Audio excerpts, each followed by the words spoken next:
কাকা কি হয়েছে বাপুরে দেখো কে কাকা মেস টেস আছে নাকি বাপুরে কেসের গোষ্ঠী ঠাফা দিছে আল্লাহ পর থলে আর কোনো চিন্তা নাই বাবু বুঝছাও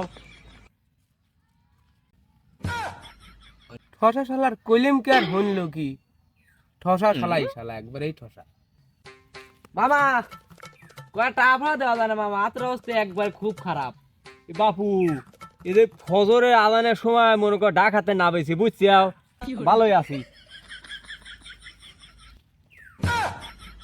শালার কাছে চাইলাম কয়েকটা হাওলাত কয়েক ফজর আনজার সময় ডাকাতে নাপছি ঠসা দা হত্তি ঠসা ভাই বাজার হদাই করে গেছিলেন নাকি? আর ভাই হে কথা আর কইস নিয়ে পোশাক আদি কিনাই যায় না শীত আইছে তাই এত দামের দাম বুঝছিস কিনাই যায় না কোনো মতো লামসাম করে নিয়ে আইলি আমি পারি না আর পারি না ঠসা শালার কইলেম কি আর কইলো কি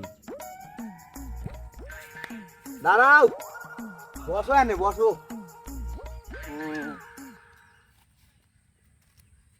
কনে গেছিলে আর ভাই ভোর তালায় খেস খেস ভাল লাগে না ফুলটি ভাল লয় আল্লাহ কই কি হনে কি খাওয়া দাওয়া করছো না কি পাগল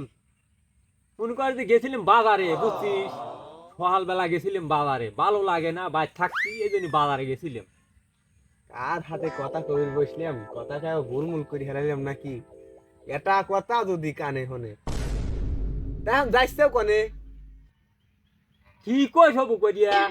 শালা ঠসা মানছি কই আসলেও ঠসা এত জোরে কথা কই কানেই হনে না এ কি ভাল কইছে বিউ করিয়া কিছু বোঝা যায় না শালার এত জোরে চেঁচা চেঁচা কথা কইলাম শালা কিচ্ছু শুনল না আর এত লয় করে কথা কইছি শালার সব কানের বিদ গেছে তুই সাত ছল বেলা আমার মুখটা লড়বে কথা কোনটার কানে হন না কিছু হন না দেখছো শালা হইলো বড় ঠসা শালা আমার ঠসা ব্যাস চলে গেল শালার কই একটা ও কয় আর একটা শালার বংশীয় ঠসা কনকার দিন সকালবেলা শুক্রবার দিন মুডটাই নষ্ট করে দিল শালার হাতে কথা কই দিল